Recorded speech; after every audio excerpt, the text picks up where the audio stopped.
Hello दोस्तों, welcome to our channel the Indian soul.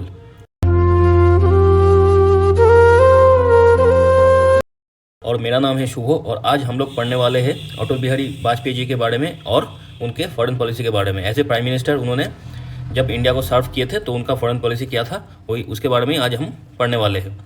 तो सबसे पहले हम देखेंगे कि Atal Bihari ji as a prime minister कितने बार इंडिया को सर्व किए और कितने दिन के लिए किए।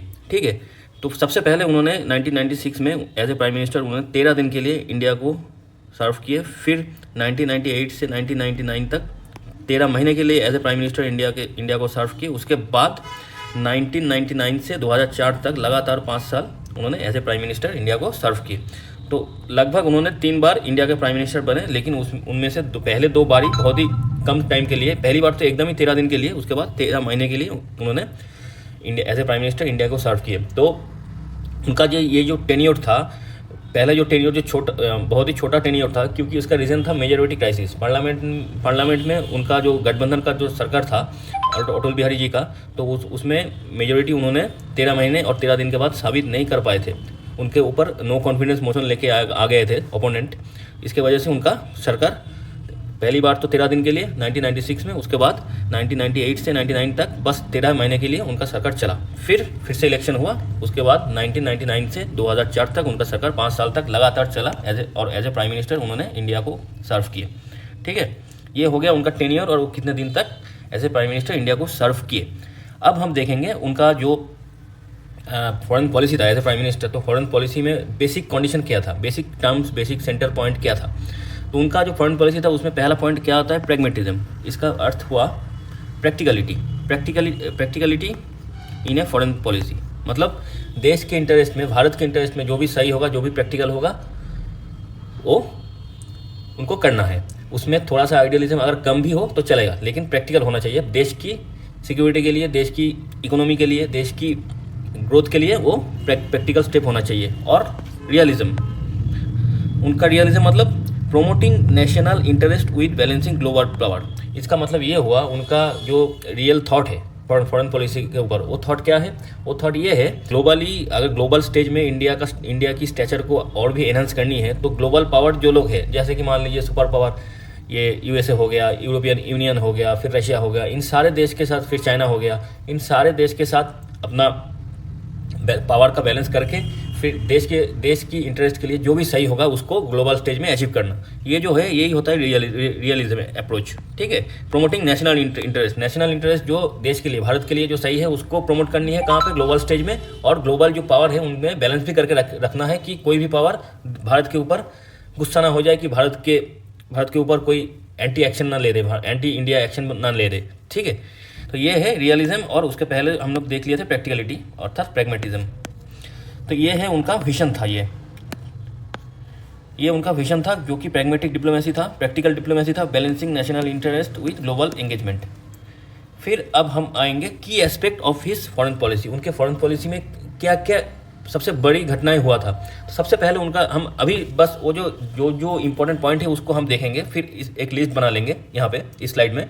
फिर अगले स्लाइड में हर एक जो इंसिडेंट हुआ था, जो मेन पॉइंट फॉरेन पॉलिसी में उनका जो ग्रेटेस्ट टाइम था, तो वो सारे चीज़ को अलग अलग से हम डिस्कस करेंगे। तो सबसे पहले हम देखेंगे न्यूक्लियर डिप्लोमेसी। अटल बिहारी जी के टाइम में, अटल बिहारी जी और अब्दुल कलाम जी के नेतृत्व में इंडिया ने पोखरण 2 में न्यूक्लियर टेस्ट किया था, जो कि वेपन ग्रेड था, अर्थात न्यूक्लियर बम, जिसको हम न्यूक्लियर बम बोलते हैं, उसको हमने टेस्ट किया था। तो ये हो गया न्यूक्लियर डिप्लोमेसी। फिर क्या था, फिर पाकिस्तान के साथ उस टाइम रिलेशन, एक बार अटल बिहारी जी ने बहुत शांत दिमाग से पाकिस्तान के साथ जो भी रिलेशन था उसको सॉल्व करने की कोशिश की, इसलिए उन्होंने लाहौर समिट किया। फिर लेकिन पाकिस्तान ने क्या किया, भारत को धोखा दिया और कारगिल वार करवा दी। ठीक है, ये सारे चीज़ हम डिस्कस करेंगे थोड़ी देर बाद ही। अब हम बस की पॉइंट को देख लेते हैं। उसके बाद क्या है, एंगेजमेंट विद यूनाइटेड स्टेट। ऐसा तो यूनाइटेड स्टेट पाकिस्तान को सपोर्ट करता था, ऊपर से इंडिया जब न्यूक्लियर टेस्ट किया, न्यूक्लियर बम का जो टेस्ट किया, उसके बाद यूएसए ने, जो कि एक सुपर पावर था उस टाइम, अभी भी है, तो उन्होंने इंडिया के ऊपर सैंक्शन लगा दिया। तो उस सैंक्शन को कैसे काउंटर करे, इसके लिए अटल बिहारी वाजपेयी जी अपने डिप्लोमेसी से उस सारे प्रॉब्लम को, यूएसए के साथ जो भी प्रॉब्लम चल रहा था सैंक्शन को लेकर, उसको सॉल्व करने की कोशिश की और बहुत हद तक सॉल्व कर भी लिए थे पूरा का पूरा। तो उसके बाद इम्प्रूव रिलेशन विद चाइना के साथ भी बहुत सारे जो रिलेशन में गड़बड़ी था उसको सॉल्व करने की कोशिश की अटल बिहारी जी ने। फिर क्या था, फिर strengthening ties with neighbour country, जो नेबरिंग कंट्रीज थे जैसे कि बांग्लादेश हो गया, नेपाल हो गया, भूटान हो गया, श्रीलंका हो गया, इन सारे के साथ जो भी रिलेशन में जो भी अच्छाई हो सकता था, जो भी एनहेंसमेंट, जो भी एंगेजमेंट हो सकता था वो सब किए। फिर इकोनॉमिक डिप्लोमेसी, जो पॉलिसी हम लोगों के पहले से चलते हुए आ रहा था, जो लुक ईस्ट पॉलिसी, इंडिया से जो भी ईस्ट रीजन में जो भी देश है उनके साथ इकोनॉमिक डिप्लोमेसी को कायम करो, उनके साथ बिजनेस करो, और अपनी इकोनॉमी मतलब भारत की इकोनॉमी और आसियान देश जो भी ईस्ट में जो भी देश थे इंडिया के, वो सारे देश की इकोनॉमी को ग्रोथ करने के लिए हम लोग काम करेंगे। ये सारे चीज़ वो इकोनॉमिक डिप्लोमेसी में था उनका। फिर क्या था, पीस एंड प्रैग्मेटिज्म। उनका कहना ये था कि पीस थ्रू स्ट्रेंथ, जो कि उनका नहीं, बहुत पहले से ही चाणक्य जी ने बोल के गए थे, जो अगर आपको शांति में रहना है तो आपको खुद को स्ट्रेंथन करना होगा। आप खुद को ताकतवर जब आप बना लोगे तब जाके क्या होगा, तो दूसरे आपके साथ कोई भी गड़बड़ी नहीं करेगा, कोई भी पंगा नहीं लेगा और आपको शांति से रहने भी देगा। ठीक है, अगर आप कमज़ोर पड़ गए तो कोई दुनिया में कोई भी आपको शांति से रहने ही नहीं देगा। तो उनका पॉलिसी यही था कि पीस थ्रू स्ट्रेंथ। इसका मतलब ये हुआ कि स्ट्रेंथ को अचीव करके ही खुद को पीसफुल रख सकते हैं हम लोग। ठीक है, फिर pragmatically balance diplomacy with Indian security interest, मतलब ग्लोबल स्टेज में अपना डिप्लोमेसी ऐसी होना चाहिए जिसमें इंडिया का जो सिक्योरिटी कंसर्न है वो कॉम्प्रोमाइज़ ना हो। ठीक है, ये सारी चीज़ उनका की पॉइंट था, ये सारे की पॉइंट उनका डिप्लोमेसी में, उनका फॉरेन पॉलिसी में था। तो अब हम एक एक करके हर एक पॉइंट को डिस्कस करेंगे। तो सबसे पहला वाला जो पॉइंट था हम लोगों ने जो देख लिए थे इस स्लाइड में, न्यूक्लियर डिप्लोमेसी था, जो कि पोखरण 2 में न्यूक्लियर टेस्ट किए थे भारत ने 1998 में। तो उस ऑपरेशन का नाम क्या था, ऑपरेशन शक्ति। ठीक है, तो ये क्या था ये पोखरण 2 में हुआ था कि मई महीने में। पोखरण कहाँ पे है, राजस्थान में, जहाँ पे 1974 में इंदिरा गांधी और होमी जहांगीर भाभा की नेतृत्व में पहला न्यूक्लियर टेस्ट हम लोग कर लिए थे। लेकिन वो वेपन ग्रेड नहीं था उससे लेकिन उसमें लगभग 80% काम उसमें ही हो गया था। उसमें हम लोग क्या किए थे, वो पीसफुल एक्सप्लोजन था, मतलब छोटा एक्सप्लोजन था, जिससे हम लोग क्या बना लिए थे, न्यूक्लियर एनर्जी कैसे बनाते हैं वो सीख लिए थे। फिर न्यूक्लियर एनर्जी को कैसे as a fuel nuclear reactor में हम काम करवाए वो भी वहाँ से देख लिए थे। और न्यूक्लियर को वेपन में कैसे ट्रांसफ़र करने के लिए जो पहला स्टेप था वो वही 1974 में ही हम लोग टेस्ट करके देख लिए थे। तो 1998 में हम लोगों का काम किया था, बस जो टेस्ट हम 1974 में किए थे उसको हम वेपन ग्रेड मतलब न्यूक्लियर वेपन बनानी थी उससे। ये काम ऐसे तो आसान होना चाहिए था लेकिन भारत के लिए बहुत ज़्यादा कठिन था, क्योंकि कोई भी वेस्टर्न देश मतलब यूएसए मान लीजिए, यूरोपियन यूनियन मान लीजिए, जापान मान लीजिए, ये सारे देश चाहते नहीं थे कि इंडिया न्यूक्लियर टेस्ट करे और न्यूक्लियर वेपन अचीव कर पाए। ठीक है, एक न्यूक्लियर पावर्ड कंट्री इंडिया बने, ये कोई भी यूरोपियन और यूएसए नहीं चाहता था। तो इसी हिसाब से यूएसए ने क्या किया था, यूएसए ने इंडिया के ऊपर पोखरण रेंज के ऊपर डेडिकेटेडली एक सैटेलाइट लगा दिए थे, जो हर वक्त पोखरण के ऊपर जो भी फोटो थे वो ले रहा था, और इंडिया कोई भी एक्टिविटी कर रहा कि नहीं कर रहा न्यूक्लियर टेस्ट के लिए, ये सारे चीज़ के ऊपर यूएसए नज़र रख रहा था।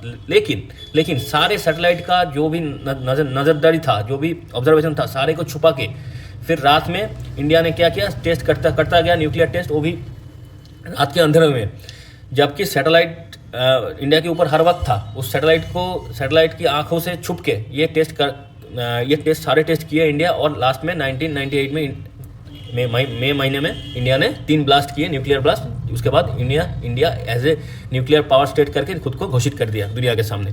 तो ये इंडिया के लिए इसलिए हार्ड था, बहुत ज़्यादा हार्ड था, क्योंकि हर ताकतवर देश, यूएसए मान लीजिए, यूएसए यूनियन मान लीजिए, ये सारे देश इंडिया के ऊपर नज़र रख के बैठे हुए थे कि इंडिया को किसी भी हालत में न्यूक्लियर टेस्ट नहीं करने देंगे, लेकिन इंडिया ने फिर भी किया। तो इसलिए ये जो इंसिडेंट था 1998 में, ये जो टेस्ट हुआ था पोखरण 2 में, जो कि मई 11 और मई 13 मई को और 11 मई को पोखरण टेस्ट रेंज में राजस्थान में जो हुआ था, ये इंडिया के स्ट्रेंथ के लिए, इंडिया की ग्लोबल स्ट्रेचर के लिए और इंडिया को एक न्यूक्लियर पावर घोषित करने के लिए सबसे बड़ा स्टेप था।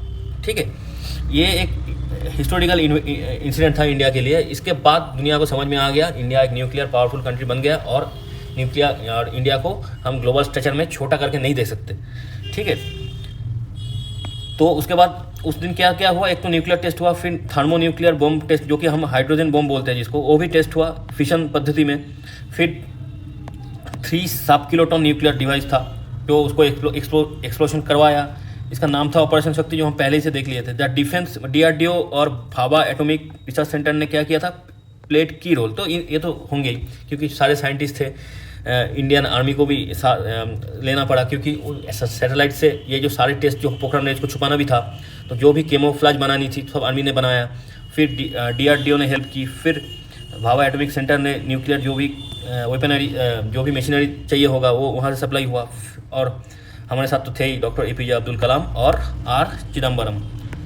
ये R चिदम्बरम के ये भी एक बहुत बड़े साइंटिस्ट थे इंडियन न्यूक्लियर फिजिक्स के, तो इनके बारे में हम बाद में देखेंगे। और अब्दुल कलाम के बारे में के बारे में तो हम लोग जानते ही है, डॉक्टर APJ अब्दुल कलाम, ये महान इंसान के बारे में तो हम लोग सभी जानते हैं। फिर भी इनको लेके भी एक हम डेडिकेटेड लेक्चर बनाएंगे, डेडिकेटेड क्लास बनाएंगे। और बात लास्ट में क्या हुआ, test was successfully conducted without detection. मतलब ये जो सर्विलेंस था ये सबसे कठिन टाइम था, ये USA का सर्विलेंस। US ने पूरा का पूरा सैटेलाइट सिस्टम, फिर स्पाई, सारा कुछ लगा दिए थे कि इंडिया को न्यूक्लियर टेस्ट नहीं करने देंगे। लेकिन हम भी ठहरे इंडियन, तो कर लिए जो करना था। ठीक है, तो ये इसलिए ये जो इंसिडेंट था इंडिया की हिस्ट्री में एक बड़ा इंसिडेंट था, जो कि हर इंडियन को गर्व से याद रखना चाहिए। अब हम देखेंगे इसके बाद ये जो न्यूक्लियर टेस्ट हुआ, इसके बाद दुनिया ने इंडिया के इस टेस्ट के ऊपर कैसे रिएक्शन दी। पहले तो जो हम थोड़ी देर पहले ही बोल रहे थे, तो पूरे ग्लोबल स्टेज में बहुत ज़्यादा क्रिटिसिज्म हुआ। कहाँ से आया मेनली क्रिटिसिज्म? US से आया, जापान से आया, वेस्टर्न यूरोपियन नेशन से आया, मतलब यूरोपियन यूनियन से आया। इकोनॉमिक सैंक्शन लगी इंडिया के ऊपर। ठीक है, हाँ, इंडिया का जो ट्रेड था, जिसके ऊपर इंडिया का इकोनॉमी डिपेंडेंट था, उसको इफेक्ट करने की कोशिश किया गया। फिर टेक्नोलॉजी के ऊपर ट्रांसफर में रोक लगा दी गई। फिर फिनेंशियल असिस्टेंस के ऊपर रोक लगा दी गई। तो ये सारी चीज़ हुआ उस टाइम, क्योंकि हम लोग सबसे छुपा के कर लिए थे ना काम, तो सारे बड़े लोग गुस्से हो गए थे कि एक इंडिया जैसे देश कुछ दिन पहले जो आज़ाद हुआ, जो हम लोगों की गुलाम था, अब हम लोगों की तरह एक ही स्टैंडर्ड में आ गया, तो ये कोई देख नहीं पा रहा था। तो इसी के चक्कर में ये सब हुआ। फिर क्या था, उस टाइम का US की जो प्रेसिडेंट थे उनका नाम थे बिल क्लिंटन। तो उन्होंने क्या किया, impose stringent sanction, but Vajpayee government manage to mitigate their impact through diplomatic effort. तो वाजपेयी जी ने जब सैंक्शन लग रहा था, तो वाजपेयी जी ने दुनिया के सामने गई और बात की। बोले कि हम लोग जो न्यूक्लियर वेपन जो बनाए हैं, ये ऐसा नहीं है कि हम लोग इरेगुलरली इसको यूज़ करेंगे, कि या तो किसी देश के साथ जंग हुआ तो हम न्यूक्लियर वेपन को यूज़ कर देंगे। हम एक रिस्पॉन्सिबल नेशन है, इंडिया एक रिस्पॉन्सिबल नेशन है। ये न्यूक्लियर वेपन ज़रूर बनाया, ये सच्चाई है, लेकिन ये अपने डिफेंस के लिए बनाए। ऐसा नहीं है कि हम इसको लेके दूसरे के ऊपर प्रयोग करेंगे, ऐसा नहीं। ये जो है न्यूक्लियर वेपन, वो देश के लिए है, देश की सिक्योरिटी और डिटेरेंस के लिए है। इसीलिए डॉक्टर वाजपेयी जी ने ये भी बोला कि हम लोगों ने जो ये न्यूक्लियर वेपन जो बनाए, हम लोगों की जो न्यूक्लियर पॉलिसी है, उसमें हम नो फर्स्ट यूज़, मतलब हम किसी भी देश के ऊपर न्यूक्लियर बम का पहला यूज़ नहीं करेंगे। अगर कोई देश हमारे ऊपर करता है तब जाके हम करेंगे, और जिसके पास न्यूक्लियर वेपन जिस देश के पास है ही नहीं, तो उसके ऊपर तो हम उसके साथ हम लोगों की अगर जंग भी हो जाए तब भी हम न्यूक्लियर वेपन कभी उसके ऊपर यूज़ नहीं करेंगे। तो ये सारी चीज़ जब वाजपेयी जी ने ग्लोबल स्टेज पे रखा, तब जाके थोड़ा डिप्लोमेटिक इफेक्ट हुआ। और जब 1-1.5 साल गया, तो फिर दुनिया को समझ में आया इंडिया एक रिस्पॉन्सिबल कंट्री है, जो कि ऐसा नहीं है कि पाकिस्तान की तरफ कभी भी बोल देता कि हमारे पास न्यूक्लियर बम है, हम मार देंगे। ये सब इंडिया कभी नहीं बोलता, क्योंकि अब जब बड़े होते हो ना, आपके ऊपर बड़ा रिस्पॉन्सिबिलिटी भी आ जाता है, तो आपको बिहेवियर भी चेंज होना पड़ता है, और बिहेवियर उसी अकॉर्डिंग, जो आपकी रिस्पॉन्सिबिलिटी है उसके ऊपर उसी अकॉर्डिंग आपका बिहेवियर भी एनहांस होना चाहिए, ठीक होना चाहिए। तो उसी हिसाब से जब 1-1.5 साल गया, इंडिया डिप्लोमेटिक चैनल से अपना सारे कोशिश कर लिए, तब जाके थोड़ा करके ये जो सैंक्शन है, ये सैंक्शन थोड़ा कम होता गया। ठीक है, उसके बाद क्या हुआ, पाकिस्तान तो प्रेशर में आ गया। पाकिस्तान ने बोला हम खाना नहीं खाएंगे, बर्बाद हो जाएंगे, पूरा क्या बोलते हो, भिखारी बन जाएंगे, लेकिन हम क्या करेंगे, न्यूक्लियर बम बना लेंगे। तो उसी करते हुए USA सारे वेस्टर्न थोड़ा सा USA से सपोर्ट मिल गया, चाइना से ब्लूप्रिंट मिल गया, फिर नीदरलैंड से कुछ चोरी करके सेंट्रीफ्यूग करने का जो मशीन का जो प्लान है, सेंट्रीफ्यूग जो कि एक मशीन होता है सेंट्रीफ्यूग करके, जो कि वो यूरेनियम को एनरिच करने के लिए चाहिए होता है, तो उसका टेक्नोलॉजी नीदरलैंड से चोरी करके सारे कुछ करके पाकिस्तान ने क्या किया, 1-1.5 महीने के अंदर, 1-1.5 वीक में अंदर इंडिया के बाद ही ये न्यूक्लियर टेस्ट कर लिए। ठीक है, करके न्यूक्लियर पावर्ड कंट्री भी बन गया, और साउथ एशिया में एक टेंशन चालू हो गया कि अगर दोनों कंट्री न्यूक्लियर पावर बन गए तो कभी भी न्यूक्लियर वॉर हो सकता है, लेकिन इंडिया ने as a responsible country, as a responsible global nation की तरह अपना जो बात थी वो ग्लोबल स्टेज में रखी, और उस इंडिया का जो देश का जो बिहेवियर था वो भी एक रिस्पॉन्सिबल नेशन की तरह था। तो हमने बोला कि हम कभी भी इसका फर्स्ट यूज़ नहीं करेंगे न्यूक्लियर वेपन का, ठीक है। तो ये था न्यूक्लियर डिप्लोमेसी। उसके बाद क्या हुआ इंटरनेशनल लेवल पे, वो जो मैं थोड़ी देर पहले ही बोला, नो फास्ट यूज़ उन्होंने बोला न्यूक्लियर पॉलिसी में, एंड कमिटमेंट टू डिसआर्मामेंट, जितना हो सके हम न्यूक्लियर वेपन कम बनाएंगे, अपना डिटरेंस के लिए, अपनी सेफ्टी के लिए जितना चाहिए होगा बस उतना ही रखेंगे। और India maintain that the test were necessary due to its security environment and were not directed against any specific country.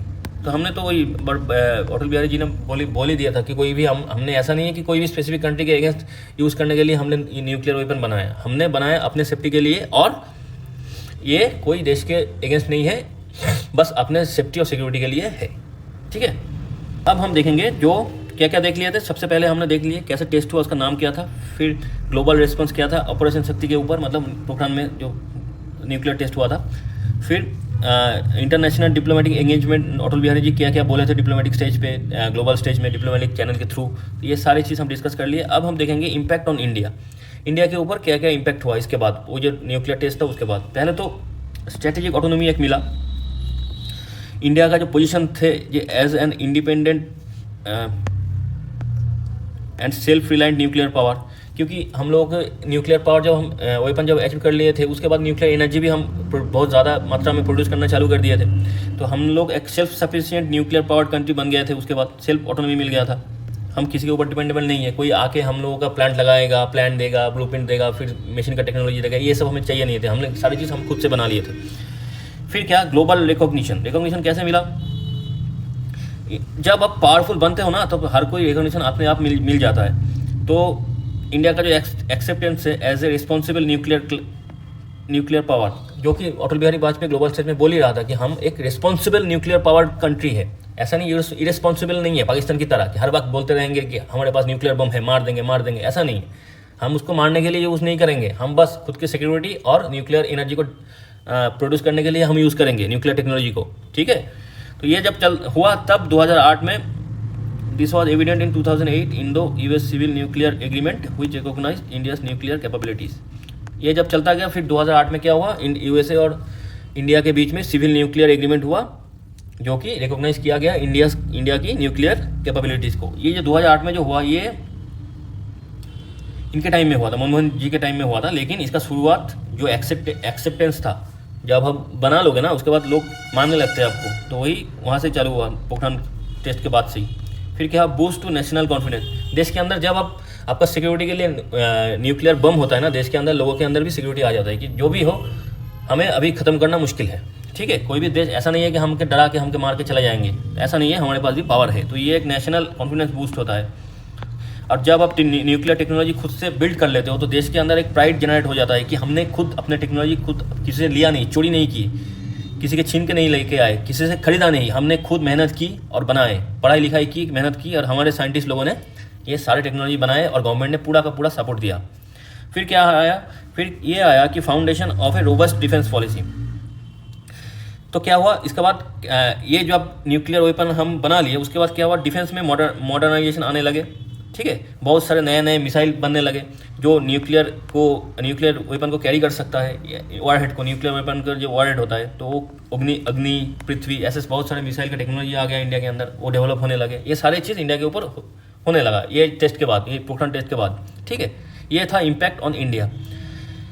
तो इसके बाद जब सारी चीज़ हो गया तो वाजपेयी जी का स्टेटमेंट क्या था, वाजपेयी जी ये बोले जब टेस्ट पूरा कंप्लीट हो गया, दुनिया के सामने आ गया कि इंडिया ने न्यूक्लियर टेस्ट किए, तो क्या था उस टाइम उन्होंने बोला जो टेस्ट के बाद, India is now a nuclear weapon state, we do not intend to use this weapons for aggression.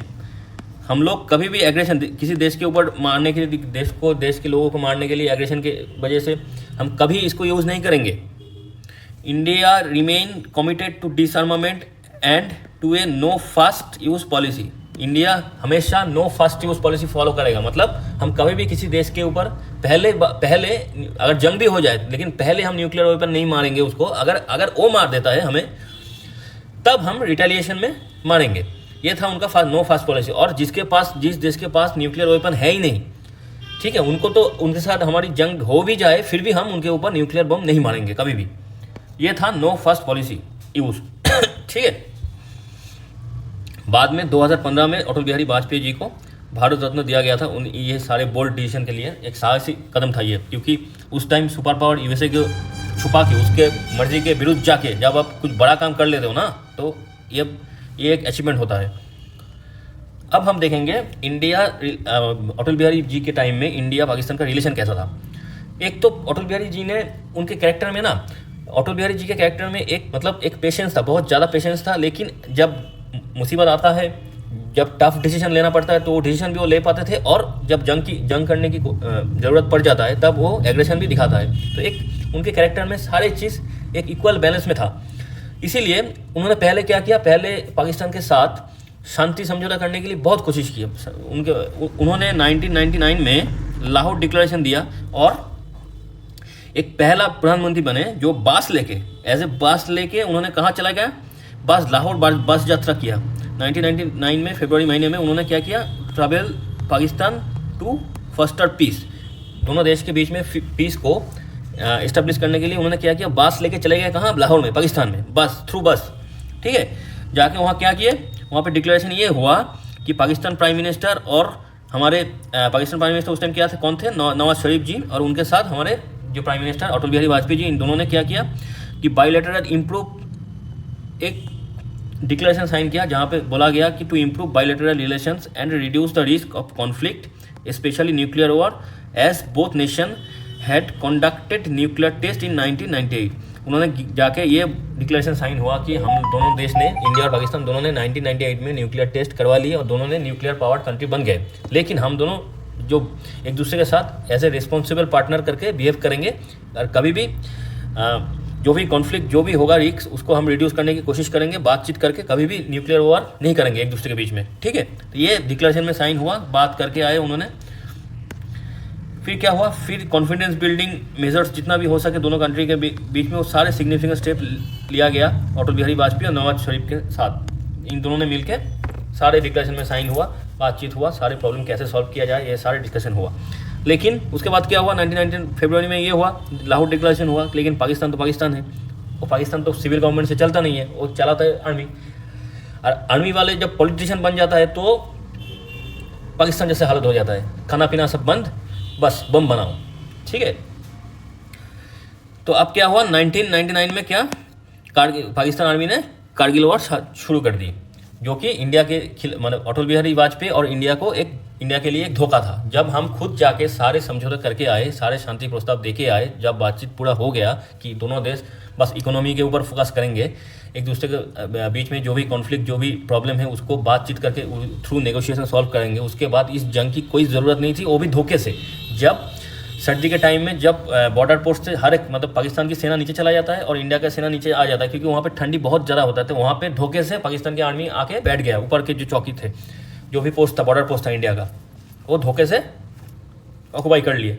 फिर शुरू हुआ ये कारगिल वॉर, जहाँ पे लास्ट में जाके क्या हुआ, क्या मिला उनको, ये सब करके धोखे से लास्ट में इंडिया की आर्मी की तरफ से एकदम रिटेलिएशन मिला और कड़क मार मिली। एकदम इतना मार खाया पाकिस्तान, उस टाइम मतलब भाग के गया। फिर इनका जो ये प्राइम मिनिस्टर था, ये नवाज शरीफ जी, वो यूएस गया, यूएस क्लिंटन उस टाइम प्रेसिडेंट था, उनके पैर में पड़ गए और बोले कि इंडिया को रुकाओ। तो क्लिंटन जी ने इंडिया को, अटल बिहारी वाजपेयी जी को फ़ोन किया और बोले कि आप ये जंग रोक दीजिए, क्योंकि पाकिस्तान न्यूक्लियर अटैक करने के लिए रेडी हो गया है, वो शायद न्यूक्लियर अटैक कर दे, न्यूक्लियर बम फेंक दे इंडिया के ऊपर। तब अटल बिहारी वाजपेयी जी ने एक ही लाइन बोले थे, उन्होंने बोले कि पाकिस्तान के पास जितना भी न्यूक्लियर वेपन है उससे इंडिया का 25% हिस्सा बर्बाद हो जाएगा। ठीक है, इंडिया का 25% हिस्सा बर्बाद हो जाएगा, ख़त्म हो जाएगा इंडिया का 25%। लेकिन इसके बाद अगले सुबह पाकिस्तान के कोई भी बंदा अगला सुबह नहीं देख पाएगा, सूरज नहीं देख पाएगा, मैप से मिटा देंगे पाकिस्तान को। ये चीज़ उन्होंने तब बोला था। ये जब बोला तो तब जाके क्लिंटन के दिमाग में आई ये फालतू में बकवास करके कुछ फ़ायदा है नहीं। तो तब जाके पाकिस्तान को बोला पहले आप अपना सेना लेकर पीछे आओ पहले। तो ये जब अटल बिहारी वाजपेयी जी जब फ़ोन में उनको बोल दिए, उसके बाद ऐसे ही तो उसके पहले तो इंडियन आर्मी मार ही रहा था ऊपर जाके, जो जबकि इंडियन आर्मी पहले पीछे नीचे थे, वो लोग पहाड़ के ऊपर बैठे थे, फिर भी लास्ट में मार खा के भागे सब जान बचा के। तो पूरा पाकिस्तान आर्मी का तो लॉस हुआ ही, और ग्लोबल स्ट्रक्चर में पाकिस्तान का इज्जत कुछ रहा नहीं उसके बाद। लेकिन जो भी है पाकिस्तान है। तो ये हो गया था कारगिल वॉर। तो कारगिल वॉर एक बड़ा चैप्टर है, इसको लेके हम बाद में एक डिटेल में वीडियो करेंगे, डिटेल में पूरा क्लास होगा, तो उसको लेके हम डिस्कस करेंगे। तो उसके बाद क्या हुआ, 2001 में एक हुआ था आगरा समिट, जब वहाँ पे जो कि कारगिल वॉर के लिए जो पाकिस्तान का जो जनरल जमींदार जो जनरल था परवेज मुशर्रफ, ये इनके वजह से कारगिल वॉर चालू हुआ था एक्चुअली। तो बाद में क्या, जब जंग वंग ख़त्म हो गया तो 2001 में वो परवेज मुशर्रफ एक बार इंडिया आए थे बायलैटरल टॉक के लिए। इंडिया आए और एक समिट हुआ और वाजपेयी जी के साथ उनकी बातें हुई, ठीक है।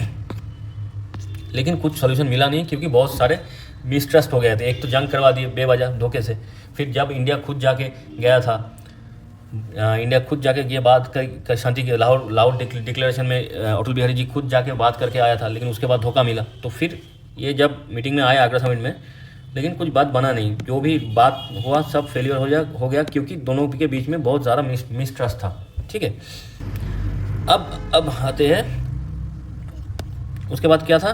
उसके बाद पाकिस्तान, वही जो मैं बोल रहा था, पाकिस्तान हमेशा पाकिस्तान ही रहता है। वो उसका इकोनॉमी चाहे ख़त्म हो जाए, लोग बिना खा के मर जाए, शायद देश के अंदर सिविल वॉर हो जाए, बालूचिस्तान पाकिस्तान से अलग होने की कोशिश करता जाए, कोई दिक्कत नहीं है। बस उनको क्या करना है, उनको टेररिस्ट बनानी है और टेररिस्ट को फंडिंग करके इंडिया के अंदर टेररिस्ट एक्टिविटी करनी है। उनका एक बस ज़िंदगी का यही मोटो है, कश्मीर करते जाना और इंडिया के अंदर टेररिज्म करते जाना, फंड करते जाना, चाहे सारे देश खत्म हो जाए, लेकिन हमें यही करनी है। ये है पाकिस्तान की गोल। तो क्या हुआ, सारे सब कुछ हुआ।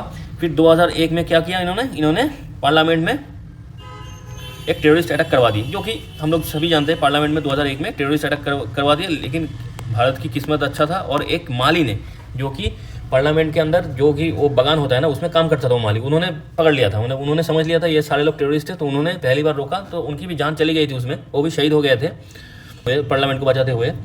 तो फिर इंडियन आर्म्स फोर्स ने, उनके जो भी पार्लियामेंट में सिक्योरिटी में थे, वो सारे लोग हरकत में आ गए। फिर एक एक करके सारे टेररिस्ट मार दिए गए। लेकिन ये टेररिस्ट अटैक उन्होंने किया था पाकिस्तान की तरफ से, इंडिया के पार्लियामेंट के ऊपर हुआ था। वो तो भला उस इंसान का जिसने पहली बार, वो माली का, मतलब जिन्होंने बगान में काम कर रहे थे उस टाइम, लेकिन उन्होंने देख लिया कि इन लोगों के पास हथियार है और ये लोग नॉर्मल डिफेंस फोर्स इंडिया का कोई बंदा है नहीं, ये इनका इंटेंशन गलत है। तो तब जाके उनको पकड़ा, फिर जाके ये गोलाबारी चालू हुआ और एक एक करके सारे टेररिस्ट मारा गया, ठीक है। तो ये था 2001 का घटना। इसके बाद क्या हुआ, फिर बॉर्डर में बहुत ज़्यादा टेंशन हो गया था, जंग की परिस्थिति आ गई थी, तो स्टैंड ऑफ चालू हो गया था। बहुत सारे, मतलब पाकिस्तान भी अपना फौज भेज दिया था बॉर्डर में, कश्मीर बॉर्डर में, और इंडिया भी भेज दिया था। फिर क्या हुआ, 2003 आया, 2 साल तक ऐसे टेंशन चला। 2003 में पीस प्रोसेस रिज्यूम हुआ। कैसे, despite earlier setback Vajpayee extend A hand of friendship. फिर वाजपेयी जी ने फिर से अपना हाथ आगे बढ़ाया, ऐसा नहीं पाकिस्तान की तरफ से आया, फिर वाजपेयी जी ने किया। वही हमने बोले कि वाजपेयी जी का कैरेक्टर में बहुत सारे चीज़ एकदम बैलेंस में था। उनके पास सहनशीलता जो होना चाहिए वो भी था, फिर जाके एग्रेसिवनेस जंग के टाइम में जब ज़रूरत होता है वो भी था, फिर डिप्लोमेटिक डिसीजन लेने की क्षमता वो भी था, बोल्ड डिसीजन लेने की क्षमता वो भी था, फिर ज़रूरत पड़ा तो मारने की जो ताकत होना चाहिए वो भी था उनके पास, फिर जब ज़रूरत पड़ता है तो फ्रेंडशिप का हाथ भी बढ़ा देते हैं उन्होंने वाजपेयी जी। तो उन्होंने फिर से हैंड ऑफ फ्रेंडशिप बढ़ाया, किसके तरफ, पाकिस्तान की तरफ, 2003 अप्रैल महीने में। तो फिर क्या हुआ, एक cease fire agreement was reached along the line of control and back channel diplomacy began to ease tension. तब जाके इंडिया पाकिस्तान के बीच में बैक चैनल डिप्लोमेसी चालू हुआ और लाइन ऑफ कंट्रोल में सीज फायर का एक एग्रीमेंट हुआ था। लेकिन बाद में ये एग्रीमेंट पाकिस्तान का भी ठीक तरीके से माना नहीं, वो गोलाबारी करता गया और मार खाता गया इंडिया की आर्म फोर्स से, ठीक है। ये सारी कोशिश उनकी थी पाकिस्तान के साथ जो इंडिया का जो रिलेशन था उसको ठीक करने के लिए। फोकस क्या था, फोकस था Kashmir. Vajpayee advocated a solution to the Kashmir issue within the framework of इंसानियत, जमहूरियत और कश्मीरियत। इन तीनों वर्ड के ऊपर उनका फोकस था कि इन तीनों वर्ड के ऊपर बेस करके, ये तीन कॉन्सेप्ट के ऊपर बेस करके कश्मीर की जो प्रॉब्लम है उसको सॉल्व करना चाहिए। तो इंसानियत मतलब जिसको हम बोलते हैं ह्यूमनिज्म, इंसानियत, ठीक है।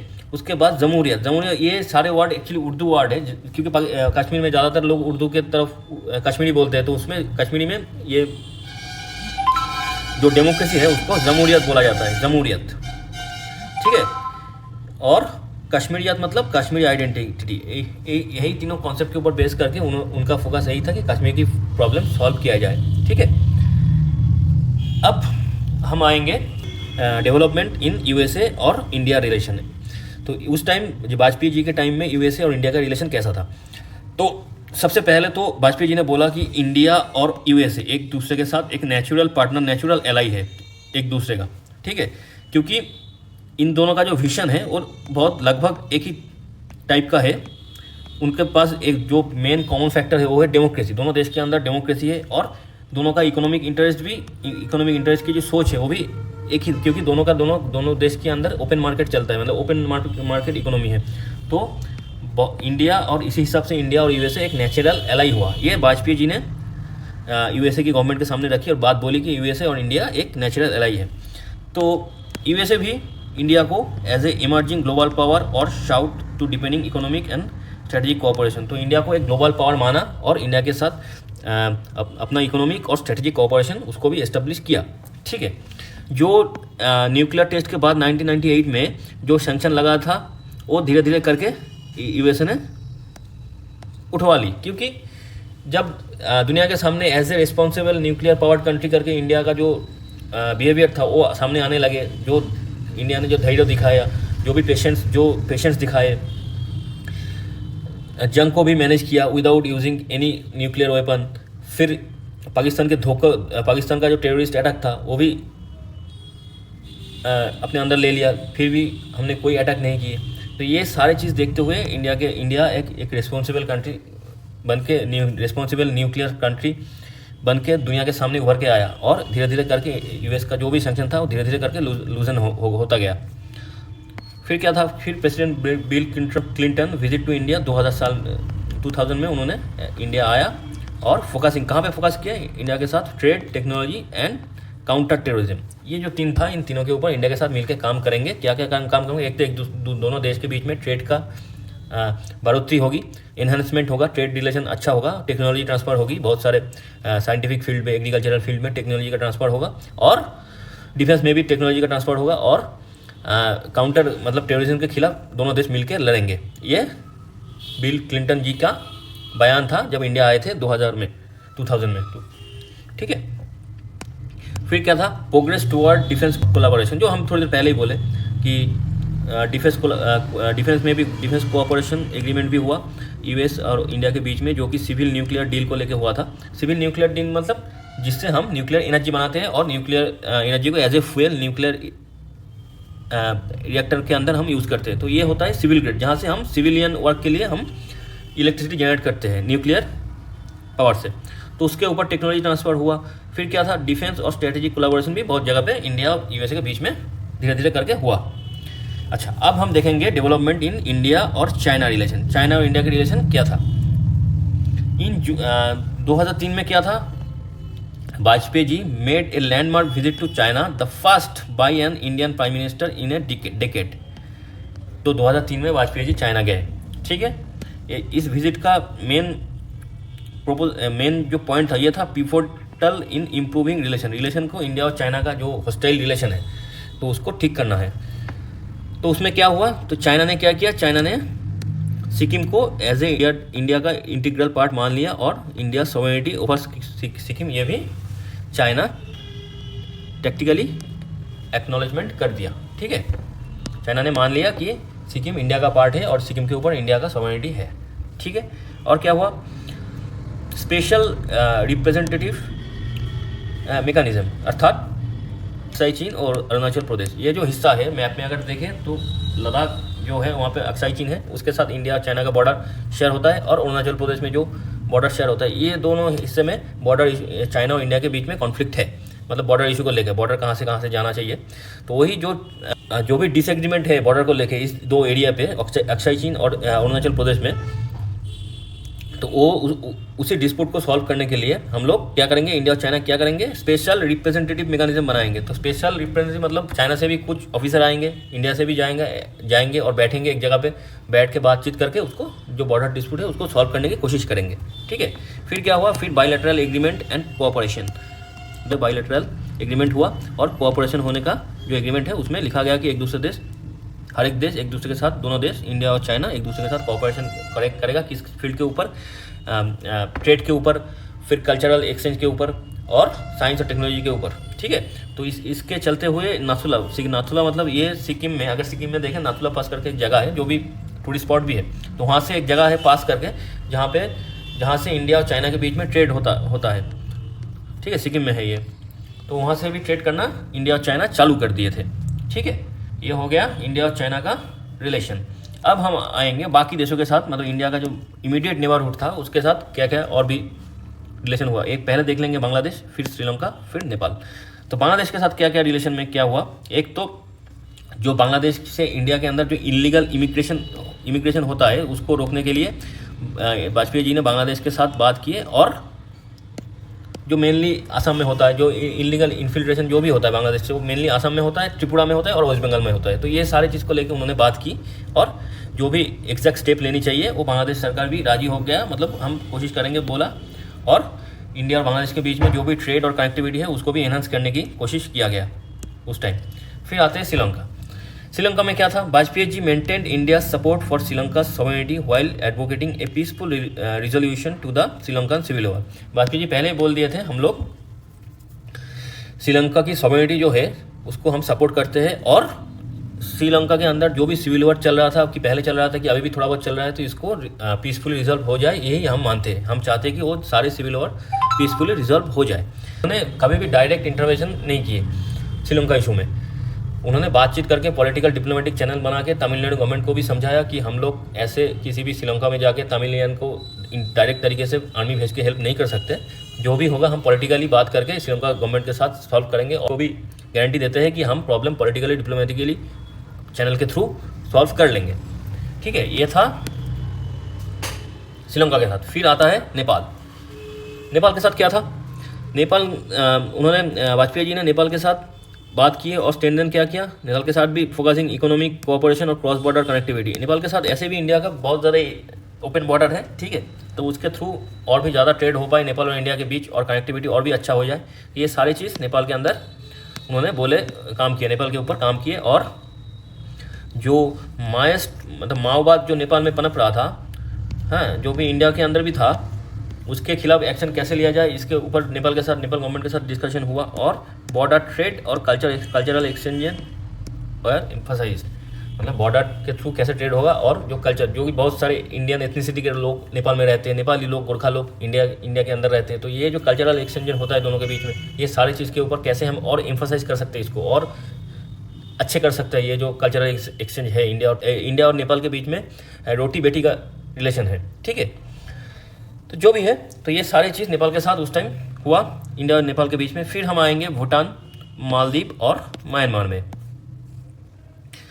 तो भूटान में क्या हुआ, भूटान में वही एक ही चीज़ जो कि था, जो बहुत सारे इंफ्रास्ट्रक्चर प्रोजेक्ट के ऊपर इंडियन गवर्नमेंट ने, वाजपेयी जी ने इन्वेस्ट किया, भूटान को की पार्टनर बनाया, और भूटान के अंदर जो भी डेवलपमेंट के लिए जो भी एड चाहिए इंडिया उसको प्रोवाइड करेगा, हेल्प करेगा। और इंडिया और भूटान ऐसे भी इंडिया और भूटान का रिलेशन शुरू से भी बहुत फ्रेंडली है, बहुत अच्छे हैं, तो कभी ये भूटान के साथ रिलेशन में कभी भी कोई दिक्कत नहीं आया इंडिया को, ठीक है।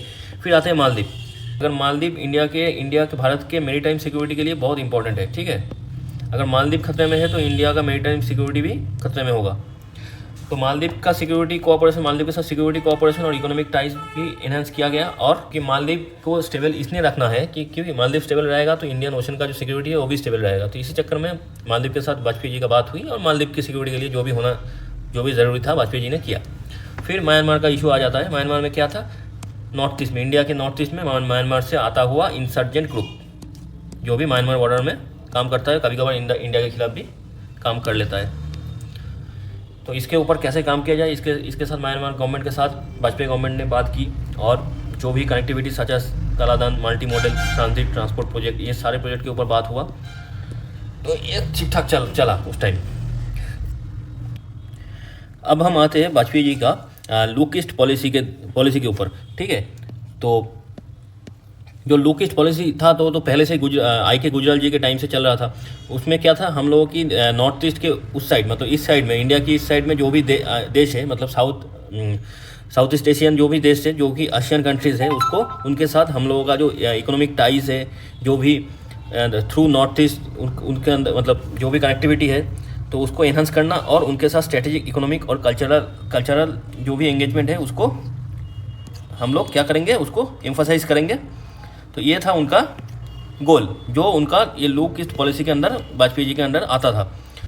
तो उन्होंने पहला स्टेप उनका क्या था, ये जो एशियन कंट्रीज़ और इंडिया का जो रिलेशन है, इकोनॉमिक रिलेशन है, उसको एम्फसाइज, उसको ग्रोथ देने के लिए, उसको एनहांस करने के लिए उनका पहला स्टेप क्या था, इकोनॉमिक इंटीग्रेशन। इकोनॉमिक इंटीग्रेशन मतलब boost trade and investment ties with Asian association of south East Asian Nations. ठीक है, तो एसोसिएशन एशियन कंट्रीज़ में कौन कौन आता है, म्यांमार आता है, थाईलैंड आता है, Laos, Cambodia, Vietnam, Philippines, Indonesia, ये सारे देश एशियन कंट्रीज़ के अंदर आते हैं। इन सारे देश के साथ वाजपेयी जी ने क्या किया, ट्रेड और इन्वेस्टमेंट का जो भी है टाइज है, उसके साथ टाइज किए, और जैसे कि इन सारे देश के साथ इंडिया का ट्रेड बहुत अच्छी तरीके से हो पाए और कोई भी दिक्कत ना आए, और इन्वेस्टमेंट भी सही तरीके से बाकी सब एशियन कंट्रीज से इन्वेस्टमेंट इंडिया के अंदर आए, इंडिया का इन्वेस्टमेंट उन सारे कंट्रीज़ के अंदर हो, ये सारी चीज़ के ऊपर उन्होंने पहले फोकस किया, जिसको बोलते हैं हम लोग इकोनॉमिक इंटीग्रेशन। फिर स्ट्रेटेजिक कोऑपरेशन। स्ट्रेटेजिक कोऑपरेशन मतलब एक तो इंडिया के पड़ोसी जो इमीडिएट नेबर है चाइना, ये चाइना एक ताकतवर, इकोनॉमिकली और मिलिटरी एक ताकतवर देश तो है ही, तो इसका इन्फ्लुएंस साउथ एशियन कंट्री के ऊपर बहुत ज़्यादा ना हो जाए, इसी इंडिया का भी थोड़ा बहुत इन्फ्लुएंस रहे ये एशियन कंट्री के ऊपर। ये इसको देखते हुए इंडिया ने एशियन कंट्री के ऊपर इंटरेस्ट लेना चालू किए थे, और एशियन कंट्री के ऊपर चाइना का इन्फ्लुएंस बहुत रोकने के लिए वाजपेयी जी ने उनके साथ स्ट्रेटेजिक कोऑपरेशन करना चालू कर दिए थे। सारी चीज़ का उद्देश्य एक ही था कि चाइना का जो भी ग्रोइंग इन्फ्लुएंस है उसको काउंटर करना। फिर आते हैं कल्चरल एंड हिस्टोरिकल टाइज।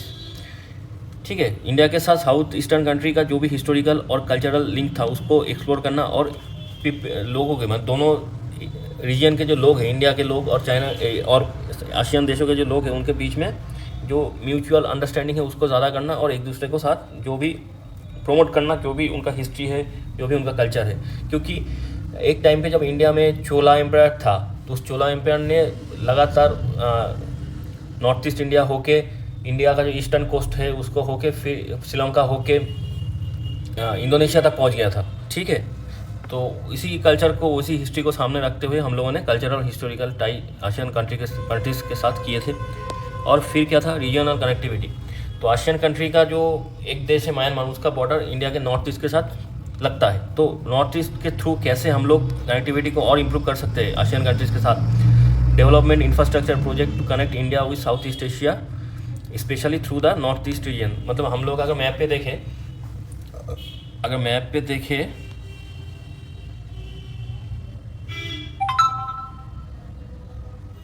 ये है हमारा नॉर्थ ईस्ट रीजन। ठीक है, ये वाला हिस्सा है, यहाँ से शुरू हो जाता है क्या, म्यांमार। तो म्यांमार के बाद थाईलैंड, सारे कंट्री यहाँ पे है एशियन देश। तो हम लोग नॉर्थ ईस्ट से कैसे एशियन देश के अंदर आसानी से आ जा सकते हैं, इसको लेके ये रीजनल कनेक्टिविटी बना। तो इसके ऊपर रीजनल कनेक्टिविटी के ऊपर हम वाजपेयी जी ने डिस्कशन किया, और बहुत सारे इंफ्रास्ट्रक्चर प्रोजेक्ट और बहुत सारे पोर्ट के प्रोजेक्ट सैंक्शन हुए थे उस टाइम। फिर आते हैं स्ट्रॉन्गर एंगेजमेंट विद आसियान।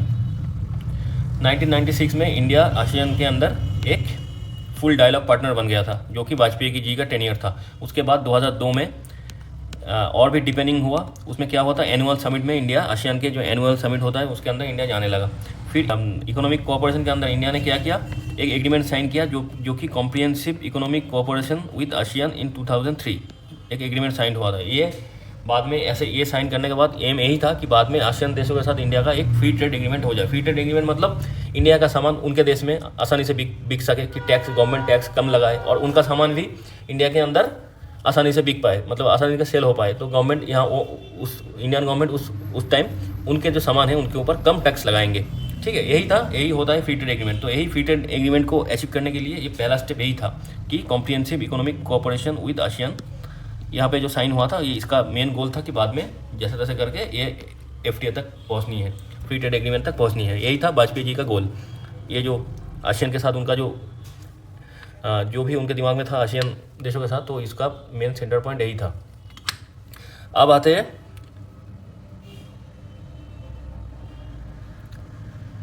यहाँ पे एक बात लिखी हुई है कि वाजपेयी जी को खिचड़ी, समोसा, गुलाब जामुन, ये सारी चीज़ बहुत, इंडियन स्वीट्स बहुत पसंद थे। तो ये उनका पर्सनल चीज़ थे। उनका भी कई उन्हें बोले थे कि उनको पसंद है खाना। तो ऐसे तो इंडियन खाना हर किसी देश को, किसी के पास भी लेके जाओ, पसंद तो आ ही जाता है, टेस्टी जो होता है। अच्छा, फिर हम आएंगे कनेक्टिविटी प्रोजेक्ट। जो भी हम यहाँ पे देखे आसियान में, जो हम रीजनल कनेक्टिविटी के लिए जो भी प्रोजेक्ट यहाँ पे डाले थे इंडिया ने, इंफ्रास्ट्रक्चर प्रोजेक्ट जो भी शुरू किए थे, वो क्या क्या था। पहले तो उनका फोकस क्या कहाँ पे था, इंडिया और ASEAN countries through Myanmar, north east होके, इंडिया का नॉर्थ ईस्ट होके म्यांमार, थ्रू म्यांमार होके आसियान कंट्रीज़ में पहुँचना, ये जो मेन गोल था। इसके लिए उन्होंने सबसे पहले क्या किया, India Myanmar Thailand trilateral highway, एक key project to connect India North East with South. एक हाईवे का प्रोजेक्ट उन्होंने प्लान किया था, जो कि एक ही रास्ते के थ्रू इंडिया, म्यांमार और थाईलैंड एक दूसरे के साथ जुड़ जाएगा। ठीक है। फिर Kaladan multi modal transport project. ये कालादान एक मल्टी मॉडल ट्रांसपोर्ट प्रोजेक्ट है, जो कि म्यांमार के अंदर सितोए करके एक पोर्ट है। तो इंडिया का जो नॉर्थ ईस्ट हिस्सा है वो समुद्र के साथ अपना बॉर्डर नहीं शेयर करता। ठीक है। तो इसलिए क्या होता है, तो इंडिया का सामान, इंडियन गवर्नमेंट ने प्लान किया था कि इंडिया नॉर्थ ईस्ट में सामान कैसे जाएगा, म्यांमार के थ्रू। म्यांमार का जो सितोए जो पोर्ट है, वहाँ पे इंडियन जहाज सामान ले जाके उधर छोड़ेगा। वही सामान बाई रोड कालादान होके फिर इंडिया के मिजोरम के थ्रू चला जाएगा नॉर्थ ईस्ट में। तो ये था प्लान, उसको बोलते हैं Kaladan multi modal transit project. ये सारे प्रोजेक्ट को लेके हम बाद में अलग अलग वीडियो में बात करेंगे। फिर क्या था, फिर trans Asian railway highway project जो था, जो प्रोमोट रीजनल इंटीग्रेशन। ये बहुत सारे प्रोजेक्ट अभी तक एक्टिव हो नहीं पाया, बहुत सारे प्रॉब्लम हो गया, क्योंकि म्यांमार के अंदर कू हो गया। फिर बहुत सारे ये इंडिया के नॉर्थ ईस्ट के अंदर भी थोड़ा सा इंसर्जेंसी का प्रॉब्लम है। फिर बहुत सारे देश इकोनॉमी की वजह से पीछे चला गया, सपोर्ट नहीं किया। ये सारे चीज़ होने के बाद ये सारे जो प्लान था, ये सब एक्टिव हो नहीं पाए, सब इम्प्लीमेंटेशन सही से हुआ नहीं सब। तो फिर उसके बाद वाजपेयी जी का जो टेन्योर था वो भी ख़त्म हो गया 2004 में। ये सब चलते हुए ये सारे जो प्लान था ये सब ठीक ठाक एक्टिव हुआ नहीं। तो ये प्लान था हाईवे प्रोजेक्ट, जो कि प्रोमोट रीजनल इंटीग्रेशन, तो सारे रीजन को एक ही हाईवे से जोड़ना, ये एक उनका विजन था, लेकिन वो हो नहीं पाया।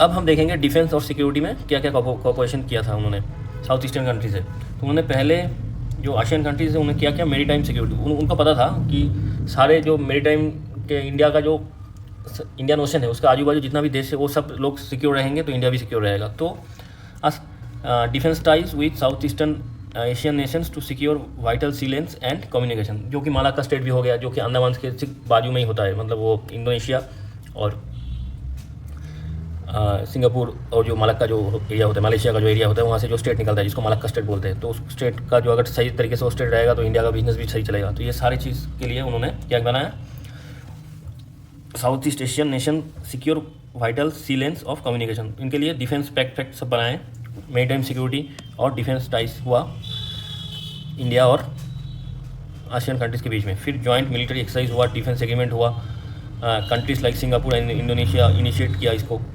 ठीक है। फिर आते हैं focus on India's North East में वाजपेयी जी का बहुत ज़्यादा फोकस था, क्योंकि नॉर्थ ईस्ट एक इंसर्जेंसी से भरा हुआ एक जगह था, स्टेट एरिया था इंडिया का। इसीलिए उस नॉर्थ ईस्ट का डेवलपमेंट होना बहुत ज़रूरी है।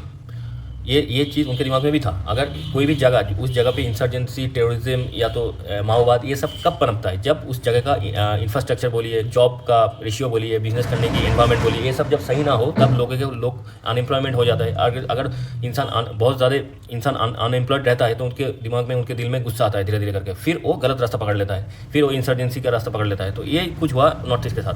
तो नॉर्थ ईस्ट का जो एक ही सॉल्व है वो है नॉर्थ ईस्ट का एकदम बढ़िया तरीके से उसका उस एरिया का डेवलपमेंट, इंफ्रास्ट्रक्चर बोलिए, स्कूल बोल लीजिए, कॉलेज बोल लीजिए, कोई भी और चीज़, एग्रीकल्चरल बोल लीजिए, जैसे तैसे करके उस जगह का बहुत ज़्यादा डेवलपमेंट चाहिए। तब जाके नॉर्थ ईस्ट में जो भी दिक्कतें आ रहा है ना, वो सारी चीज़ खत्म हो जाएंगे। अगर लोगों के पास काम होगा, सही काम होगा, तो वो लोग सब काम करेंगे, बंदूक छोड़ के काम करेंगे। तो काम देना ज़रूरी होता है लोगों को, और वही हम सही से कर नहीं पा रहे हैं। पहले भी कर नहीं पाए थे, अभी तो अब तो और भी दिक्कत थोड़ी ज़्यादा हो गया है लोगों को जैसे तैसे करके। जैसे कि कश्मीर में गवर्नमेंट डेवलपमेंट कर रहा है धीरे धीरे करके, बहुत दिन बाद कश्मीर में थोड़ी दिन पहले इलेक्शन हुआ, जनरल इलेक्शन हुआ, लोकसभा का इलेक्शन हुआ, फिर विधानसभा का भी इलेक्शन हो गया। तो डेवलपमेंट होना ज़रूरी है। अगर किसी जगह का डेवलपमेंट सही से हो गया तो उस जगह में शांति अपने आप आ जाती है, जो कि कश्मीर में आया।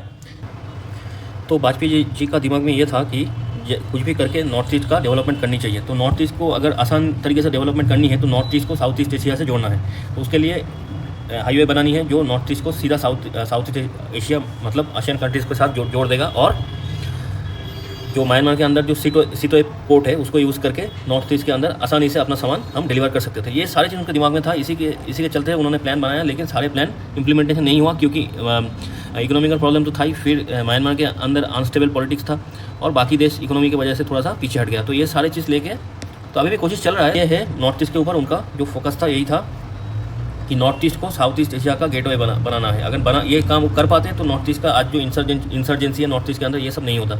लेकिन उनका सोच तो सही था, लेकिन वो एग्जीक्यूशन हो नहीं पाया क्योंकि उनका टेन्योर भी खत्म हो गया। उनके बाद यूपीए गवर्नमेंट आ गया वाजपेयी जी के बाद, और जो बाकी जो दिक्कत तो था ही गवर्नमेंट का। जो यूपीए गवर्नमेंट जब आया तो उनका फोकस उतना था नहीं वो नॉर्थ ईस्ट में, तो बहुत सारा टाइम नॉर्थ ईस्ट के हाथ से चला गया। तो नॉर्थ ईस्ट का दिक्कत अभी भी है नॉर्थ ईस्ट में, क्योंकि वहाँ पर डेवलपमेंट नहीं है, मतलब लोगों के पास उतना एफिशिएंट तरीके से काम नहीं है और बिज़नेस भी उतना है नहीं, बस टूरिज़्म के ऊपर वहाँ पे चलता है सब कुछ। और हाँ, लास्ट में एक चीज़ था जो 1977 में हुआ था यूएन में। जैसे कि हम देखते हैं रशियन व्लादिमीर पुतिन जब भी यूएन में कुछ बोलते हैं, अभी तो नहीं जाते, अभी थोड़ा सा उनके अगेंस्ट अरेस्ट वारंट है वो यूक्रेन रशिया वार को लेके। तो जब भी Russian Vladimir Putin global stage में जब भी बात करते हैं तो रशियन में बोलते हैं, जब इजरायली लोग बात करते तो इसराइल में बोलते हैं, चाइनीज़ लोग चाइनीज़ में बोलते हैं, लेकिन हम लोग इंग्लिश में बोलते थे। पहली बार वाजपेयी जी ने 1977 में यूएन में जब एक स्पीच हो रहा था तो उसमें उन्होंने हिंदी में बात की, जो कि एक इंडिया के लिए एक प्राउड मोमेंट था। ठीक है,